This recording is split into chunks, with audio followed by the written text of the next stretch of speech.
Vamos a analizar una manita que hemos tenido antes por la mañana en No Limit 200. Vamos a tapar los nicks de los jugadores para evitar cositas raras. Vamos a pasar un poco también de lo que es el HUD en un primer momento, porque no es algo que esté utilizando ahora mismo, ¿vale? O sea, prefiero primero centrarme en todo lo que es teoría más pura. No es que esté estudiando CAS ahora mismo como tal, pero bueno, pues intentando aplicar todo lo que sé de spins, pues intentar aplicarlo a CAS, ¿vale? Al final, el póker no es más que rangos, SPR y la posición. Entonces, teniendo en cuenta esto, vamos a intentar reflexionar esta mano, que es la hostia de extraña a mi modo de ver, y vamos a hacerlo clean. Mi idea es pues llegar a 500, 1000 y demás, pero para eso hay que meterle bastante estudio.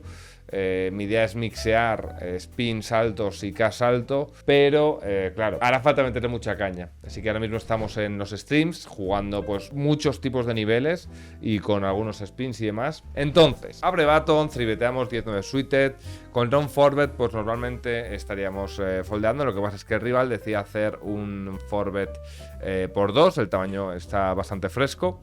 No sé si a priori querría hacer un poquito más grande, 23, algo de eso, pero bueno, vamos a estimar que estando en posición y demás, tamaño de forbet, decidió continuar, ¿vale? Es una putada estar fuera de posición, estando tan deep y demás. A medida que más deep estemos, más dinero gana IP a nivel de V, pero es lo que hay. Os he hecho toda esta introducción para que entendáis que yo, por ejemplo, a medida que tú vas estudiando, para mí no se queda todo como... Es decir, a medida que tú vas estudiando no es todo más automático, sino que para mí cuando empiezas a jugar al póker con una visión de 5 grados así, y a medida que vas mejorando se va ampliando esa visión porque vas teniendo en cuenta pues más variables. La variable que estaba aquí, que era denial, por ejemplo, o implied, o era value merge, o era lo que sea, las vas cogiendo poco a poco a medida que sabes más estrategias, ¿no? Entonces, tened en cuenta que para mí lo que más me cuesta a nivel de cash es pensar todos estos spots, que igual puedo llegar a una conclusión buena, pero que no tengo automatizados porque nunca los he jugado, ¿vale? Entonces, siempre el time constraint para mí es un putadón en cash, porque no los tengo mirados apenas los spots, o nada mirados, ¿vale? Entonces, vamos a reflexionarlo. Pagamos y cae este flop, ¿vale? Teniendo en cuenta nuestro rango, al final os voy a contar lo que he puesto en el grupo de Cash Elite esta mañana. Preflop, estando yo en SB con un rango bastante lineal, diría que tenía más sentido tamaños de forbet. A mi modo de ver, ese tipo de tamaño, algún regular puede hacerlo para caparme, para poslop poder estompearme, puro value face up, y esto a nivel de variables que yo puedo percibir a nivel de exploit, ¿vale? Es decir, de alguien que lo hace poco equilibrado, estos tamaños, y que va variando, pues hay jugadores que igual pues queda muy face up su rango, ¿no? Tanto preflop como postflop, pero a priori vamos a decir que preflop, la gente en 200 pues no se le va a quedar face up. Sí que puede tener condiciones explotativas, pero digamos que no tan obvias, ¿no? Pero creo que es importante remarcarlo. Lo que más me cuesta es identificar su rango pre. No sé si, por ejemplo, el hecho de que lo haga por 2 va a cambiar enormemente. Es la parte que más me cuesta, ¿vale? Donkear, teniendo en cuenta que son rangos estrechos por parte de ambos, es una textura donde no me parece que sea locura donkear, teniendo todos los sets más overpairs que se benefician de ese famoso denial, ¿vale? Cuanto mayor sea su rango, más me gusta. Además, el check raise fino to fold. Bueno, de hecho, vamos a ver la mano primero. Check raiseamos en el flop, check, y en river el rival sobea, ¿vale? Esta es la mano en cuestión. Cuanto mayor sea su rango, preflop, más me gusta el check raise fino to fold en algún tipo de calle siguiente incluso, ¿sabes? No creo que tenga ningún tipo de problema, porque diría que la gente va a estar cibeteando en torno al 100% del rango en forward post, entre un 10%, un 25% del bote. Es lo que yo espero por meta, no digo que vaya a ser así, es lo que yo espero por meta. Cuanto mayor sea su rango, más me gusta el check raise fino to fold, ¿vale? ¿Por qué? Porque al final más value fino voy a tener, más equity en ese sentido voy a tener, y más de nadie lo voy a conseguir de overcash, por ejemplo, sin backdoor flat draw. Si su rango es estrechísimo y son puras overpairs, no consigo ninguna mano que juegue bet fold, básicamente que me interese. No me importa acabar jugando check raise to fold en cualquier otra calle, estimando un rango condensado tras bet call que va a tener un fácil check behind si estoy polarizado o eso estima el rival, ¿vale? Mi check raise, o estima el rival, mi check raise de... Bastante complicado escribir esto porque lo estaba haciendo mientras jugaba. básicamente no me importa jugar check raise y fold en siguientes calles porque el rival se va a condensar mucho, ergo espero pocos bluffs por parte de su rango, muy pocas low equities y manos muy fácilmente chequeables por parte de IP, como al rey por ejemplo, que creo que puede intentar llevar al showdown, teniendo en cuenta que a mí me puede percibir como polarizado con dama J, backdoor flash, por decir algo, ¿vale? Tour, si lo he hecho quite mergy, tengo muchas manos que ya no tienen mucho sentido betear, pero ya no tienen ese denial, es decir, ya han conseguido ese objetivo extra de V, digamos, check raiseando con ese value fino, que es hacer foldar esas manos. En el tour ya no lo tienen, entonces esas manos voy a querer chequearlas, y si esta región entra en rango de check, casi seguro que el resto de mi rango va a querer también jugar check. River no le veo mucho sentido a block betear y plantear más bien si bluff catcher o no. Teniendo el rango condensado del flop, espero que la gente chequee behind más manos que equilibrio en river y llegar a showdown value, pero quizás me equivoque, de ahí el check fold. Imagino que lo estándar es jugar de una línea más pasiva, pero no sé si puede haber desviaciones en este sentido que planteo para generar más EV por parte de los rivales, ¿vale? Entonces esta es una mano que ahora me va a contestar Dani y los compañeros de Casa Elite, que ya sabéis que hay pues alumnos de todos los stakes, ¿no? De 400, 200, de tal. Tenemos el solver, ¿vale? Entonces lo primero que planteo yo en la mano, ¿vale? Esto lo he planteado, obviamente. Yo siempre os recomiendo que planteéis todo ese tipo de cuestiones, ya sea para bien, para equivocaros, para hacerlo para lo que sea. Os recomiendo que lo hagáis siempre antes de utilizar un solver, de revisar con Flopzilla, de lo que sea. Porque si no podéis caer en el sesgo de siempre estar en lo cierto. ¿Por qué? Porque no estáis comparando a vuestro thinking de verdad. Entonces yo pongo ese thinking sin haber hecho ningún tipo de solver, ningún tipo de historia, ni haber preguntado a nadie. Y entonces, una vez yo veo eso, yo me siento cómodo con todo lo que sé de póker, con mi teoría de póker, con todo, no tengo ningún problema, el ego no es un problema. Respiramos todos, el ego no es un problema, todos nos equivocamos, por lo tanto, el que sea consciente que se va a equivocar va a tener ventaja sobre el resto. Es una competición, tenemos conciencia en eso, no tenemos ego, queremos mejorar y ya está, básicamente. Ahora así es como yo toda mi vida. Me hubiese gustado plantear el póker, desgraciadamente, pues cuando empiezas con 20 años jugando al póker, ganas mucho dinero y tal, y dices, hostia, pues te vienes arriba, pero luego con el tiempo te das cuenta que lo relevante es entender que todo el mundo se va a equivocar, que todo el mundo va a tomar malas decisiones y el que sea consciente que se va a equivocar más es el que más va a mejorar, porque no va a tener miedo a otras cosas, ¿vale? Entonces yo por eso siempre os comento lo que haría y luego ya se comprueba, porque lo fácil para mí sería haberlo revisado todo, haber hecho tal, preguntar a no sé cuántos a Dani de No Limit 5000 y decirle, oye Dani, ¿cómo juegas esto? A Mora de No Limit, oye, ¿cómo juegas esto?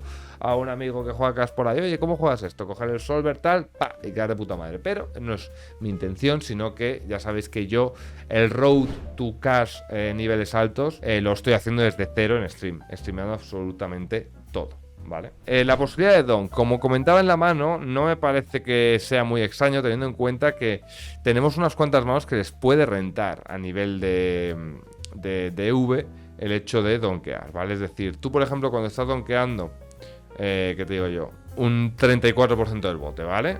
Donkeamos aquí y tú estás donkeando un 9x, por decirte algo, ¿vale?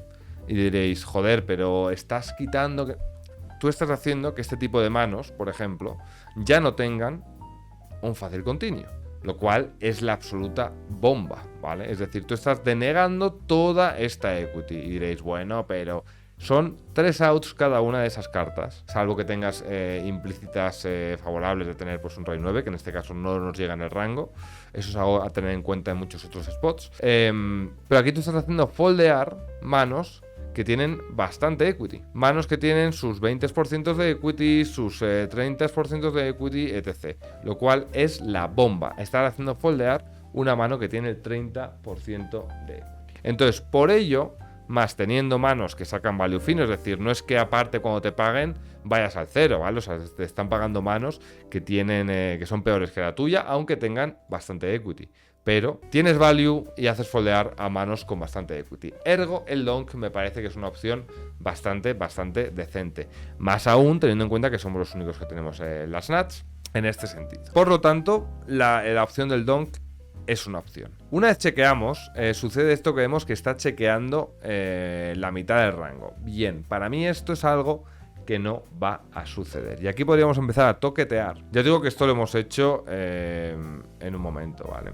O sea, no le deis mayor relevancia ni seáis brazucas. Sed siempre Spaniards, cero brazucadas. Y vamos a cambiar un poquito el árbol para que se asemeje un poquito más a la realidad de lo que es esa mano en concreto, ¿vale? Yo si quisiese estudiar este spot, es decir, si no fuese por el stream y estudiar este spot, yo lo estaría analizando de otra manera, pero no pasa nada, podemos hacerlo así de mofillas, que no pasa absolutamente nada, ¿vale? ¿Cuál es un punto bastante interesante de esto? Que nosotros entendemos que hay ese rango de donk y vemos que IP debería estar chequeando pues una frecuencia de un 50%. ¿Qué es lo que acabaría sucediendo si, por ejemplo, nosotros, a SOP, estaríamos no donkeando? ¿Cómo debería reaccionar IP? Todo esto lo estoy haciendo con vosotros de primera mano. IP debería, si nosotros no donkeamos, ¿vale? Es decir, si él estima que nosotros no estamos donkeando en ese board, es decir, que no tenemos estrategia de donk, que es una cosa que se suele dar también en los turns, cuando se donkean. Si tú estimas que el rival pues, no tiene estrategia de donk, tu estrategia de IP debería cambiar. No te vale mirar un solver y decir, esta es mi estrategia de IP, cuando OP de repente te está donkeando un 40%. Si OP no tiene estrategia de donk, tú no vas a tener esa estrategia de IP, obviamente, porque el rango de OP que viene chequeado es mucho más fuerte, porque no ha perdido esos comos que están donkeando, ¿sabes? Entonces, si nosotros, por ejemplo, siempre estuviésemos chequeando, que creo que es algo que el meta de 200 puede llegar a estar haciendo, yo soy bastante donkeador porque, bueno, pues gracias a Spins he estudiado muchísimos spots, entonces tengo en cuenta escenarios en los que puede ser un poquito más raro donkear, pero que en este me parece que tiene bastante sentido. De hecho, esto lo pongo en la mano esta a las a las 12:47, estando en stream con la mesa en abierto. ¿Por qué? Porque así yo luego, si veo que el solver en ningún momento estaría donkeando viendo yo esto, pues diría, hostia, pues igual en este spot, ¿qué es lo que me está fallando el thinking? Que nunca se donkea. Pero, mini punto para Mike. Vale, si nosotros estamos chequeando el 100%, que es lo que imagino que él está estimando en ese spot, que no tenemos rango de donk, IP, sin yo haber visto, ¿vale? Veis aquí está sin chequear, sin yo haber visto, me ha puesto lo que queráis a que la estrategia de 50-50 que estaba teniendo IP en el flop va a pasar seguramente a una frecuencia de, no sé si full check, pero bueno, me da igual los cálculos exactos. Diría que más del 75-80% de check por parte de IP. 87%, ¿vale? ¿Cómo has hecho eso? Porque conozco la estrategia de donk. Entonces sé cómo va a reaccionar IP si lo que hacemos es que le obligamos a OP a chequear todo el rango. ¿Por qué? Porque ahora mismo la equity, todas las nats, todas estas cosas con las que llegaba antes IP, en el caso en que beteaba el 50%, como tenemos aquí, no tiene nada que ver con la realidad, que es que realmente OP está chequeando todo el rango. Ergo, él cuando chequeaba aquí, por ejemplo, que OP no llega con estos combos de ases, con estos de J10, de 9-8, etc. Pero aquí sí que está llegando al 100%, pero está chequeando el 100% del rango. Vale, entonces eso sería lo primero, ¿vale? Que yo tendría en cuenta en este spot, que se puede donkear, que el rival está jugando, entre comillas, incorrectamente el spot si yo no estoy donkeando, si estoy chequeando el 100%, porque literalmente no podría. Pero creo que la gente, y aquí viene lo siguiente, creo que aquí la peñita, muy amigos míos, no digo que para mal ni para bien, porque al final depende de cómo te adaptes tú a todo, creo que aquí la gente está tendiendo a betear el 100% del rango a tercio, ¿vale? Entonces, yo considerando esto, yo considerando que el rival puede estar tendiendo a cibetear, vamos a decir, cercano al 100%, tipo entre el 10 y el 25%, pues para mí mi estrategia cambia y se vuelve un poquito más spicy, vamos a decir, un poquito más... un toquecito de aceite picotón, ¿vale? En este caso, el beteando, yo creo que debería aumentar bastante mi frecuencia de raise, y esto es quite relevant, ¿vale? En el caso en el que estimo que mis 10-9 que menos, es decir, que no tienen backdoor flash, son los que más van a jugar check raise por encima del resto, ¿vale? Es algo que parece que el solver... Ya os digo que esto no es lo hace el solver está bien, es ver por dónde van mis ideas y ver si las ideas del solver van por ese sentido. No es en plan, esto está bien porque mete un poco de tal, no. es una frecuencia tan rara como que entre el raise que sea del 25 y sea del 12, para mí esto es relevante porque no es random de un 25 a un 12. Para mí es relevante hacia qué lado se desvía un poquito más y entender un poquito más por qué va hacia ese lado. Entonces, en este caso, veo que tiene más sentido. ¿Por qué? Pues porque este se beneficia un poquito más de esos combos de Nayar, incluso, ¿vale? Entonces, creo que no es tan locura el check raise. Me parece que está bastante decente. Y aquí es donde yo volvería a no bloquear un poquito. Y estas manos es donde más va a diferenciarse el resto de jugadores, ¿vale? Porque hay muchas personas que te van a estofar las overpairs, literalmente 10 a damas te lo va a estofar y reyes y ases lo deja el call, ¿vale? Porque lo estima pues muy vulnerable y que te deja blufear y tal. A nivel de ases, imagino que los que menos va a reisear, los que menos va a reisear son los que tienen corazón y trébol, ¿vale? Y los que más se va a quedar dentro del rango van a ser los que más va a reisear el rival, es decir, que va a threebetear en el flop, diría que van a ser los que tienen diamantes, ¿vale? Estos de aquí que tienen con bastante menos war coverage, pero bueno, ahí. La cosa es que los corazones son los que yo estaría jugando call y los otros son los que más veces estaría threebeteando. Que parece una tontería, pero pues se nota un poco, ¿no? A nivel de frecuencia, y esto es lo que yo intento ver en las clases, ¿vale? Que es más como el lab, que es, no te hace falta decir en todo, sí, es un solver, lo hace random. Hombre, no lo hace random. Por algo prefiere uno un poquito más del otro. No significa replicarlo, ni mucho menos. Para mí un solver es todo lo contrario a replicar, es como ir metiendo como cositas e ir entendiendo de dónde puede venir cada cosa, ¿vale? Esto es más, pues lo que yo haría en clase, o esto es más bien como yo me preparo las clases, ¿vale? Siempre con antes mi thinking para irlo puliendo. Entonces de esta manera cada vez pues vas mejor, básicamente. El race call, vamos al tour, y el tour es un 4, vale. Aquí vemos que hay unas cuantas manos, que es lo que comentaba en la mano que les ponía en Elite. Me gusta utilizar el comentario que he puesto en la mano de Elite porque es algo que está cero sesgado con las horas, ¿vale? Que es justo lo que ha pasado. Si lo he hecho Quite Mergy, que lo he hecho Quite Mergy, tengo muchas manos que ya no tiene mucho sentido betear en el tour, es decir, estas manos de aquí ya bajando incluso el 50% de equity, ya no tienen ni ese 60 más o menos que puedes tener como de target para block betear tour ni demás, aunque puedes block betear en 50, no hay ningún tipo de problema. Estas manos para mí ya tienen menos sentido el betear, ¿vale? ¿Por qué reiseamos en el flop? Os preguntaréis, pues porque estamos consiguiendo que todas estas manos estén foldeando. Entonces, cuanto más amplio, que es lo que he puesto al principio cuando he resuelto esta mano, cuando he planteado la duda, perdón, más que resolver, cuanto mayor sea su rango, más me gusta el check raise fino, incluso to fold en otro momento, y más de Nayar voy a conseguir overcast sin backdoor flash, ¿vale? Pues si su rango es súper estrecho, estas manos igual no están en el cold forward. Menos sentido tiene el raise. Cae el 4, bueno, aquí, la verdad que he dudado una puñetera barbaridad y estaba con 5 segundos de time bank, lo cual es un putadón para mí por lo que os comentaba al principio, que yo creo que puedo llegar a una conclusión bastante buena, pero en cash hay un montón de spots que no tengo mirados, entonces necesito mucho más tiempo. De hecho, a mí lo que me gusta del póker es dedicarle mucho tiempo por mano, por eso no me considero tan buen grinder, sino más bien me gusta más el mirar las manos con más tranquilidad. Obviamente en el póker afecta el time bank, y por eso, pues, conforme van pasando los años, menos y menos me gusta, ¿no? Vale, bueno, creo que el check está bastante ok. Y también sí que es verdad que el bet puede tener sentido, un bet muy pequeño incluso. En vez de, aquí tengo puesto en la simulación creo que un 30% solo. Estoy seguro que si metemos un 15 o así, podemos conseguir un poquito más de V con ese tipo de manos. Puede llegar a tener más sentido, ¿vale? Pero bueno, checardo y el rival chequea. Aquí yo creo que la gente se va a capar un poco de menos. Es decir, creo que aquí la gente va incluso a chequear más estas overpairs de aquí. Hay modo de ver.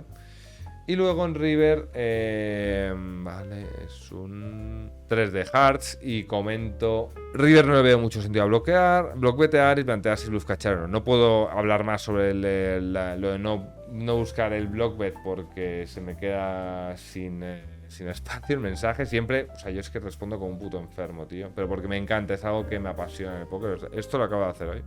Estas dos son las manos antes de abrir el stream que he resuelto.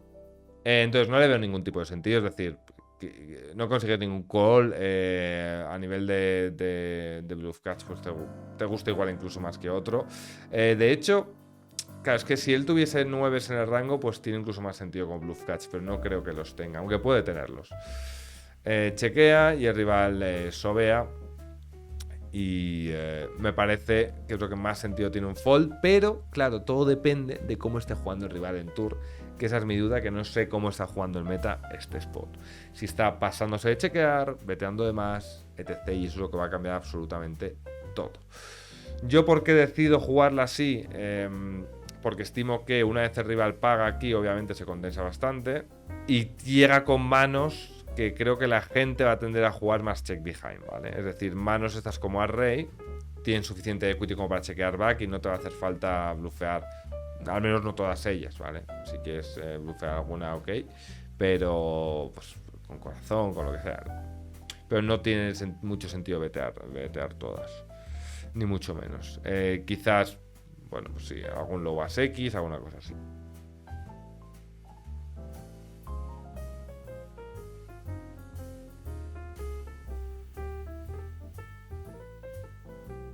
Y nada, y esta ha sido la visión de esta mano.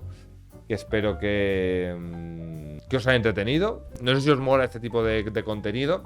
Si es así, pues ya sabes, te dejas un likeazo, dejas un comentario, lo que más te apetezca en el chat o lo que sea, que más te apetezca que salga en el canal. Intentaré llevarlo a cabo. Estamos metiéndole bastante caña y gracias a los casi 10.000 subs que estamos ya en YouTube, la verdad que es una gozada. Una gozadita. Y si os gusta pues este tipo de forma de enseñar y demás, bueno, yo estoy en la sección de spins, pero encontraréis de esto y mucho más en cash, en torneos, con Turrax, con donaciones, conmigo en spins, con Pablo, con Quique, Quique que está ahora peleándose el lobby 250 en Wina, Dani que está a 2000, No Limit 5000, todo online, jugando partidas súper altas en vivo, Mora, No Limit 1000.